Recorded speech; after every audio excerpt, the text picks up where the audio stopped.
welcome back to the Royal Angler.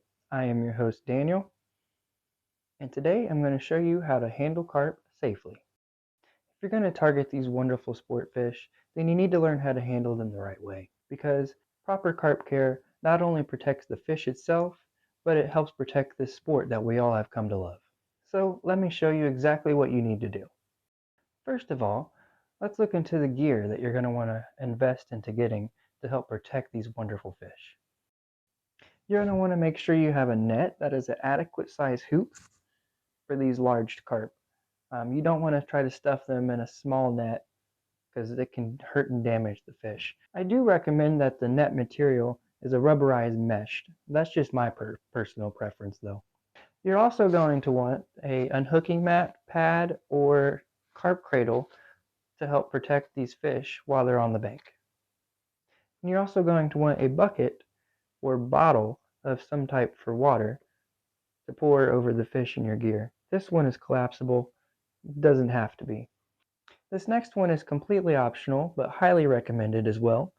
You're going to want a sling for transportation of the fish and also to make it easier to weigh these fish to get a more accurate weight. If you're just transporting the fish by hands without a sling from your mat to the water, the fish has the potential to drop out of your hands and get injured. And you're also going to want some form of pliers, multi-tool, or forceps to make it easier and quicker to remove that hook. And this one is completely optional as well, but you might want to invest in some Carp antiseptic spray. And remember, this gear doesn't have to be the top tier, top of the line, most expensive gear out there. Basic, cheaper gear will work just fine. And also, don't stress about getting all at one time. You can go little by little and build up as you go. Just make sure you have the proper carp care in mind. And now that you know the basic gear that you're going to need, let's talk about how to handle these fish safely on the bankside. The first thing you're going to want to do before you bring him up to your mat or cradle is wet that gear down.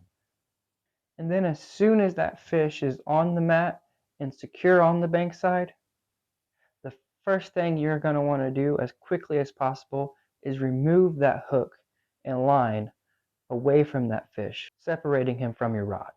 And then you're going to want to take your bucket or bottle and pour some water over the fish as well to help protect the slime coat. And before you pick up and touch your fish, you want to make sure that your hands are not dry and they're wet as well to also help protect that fish's slime coat.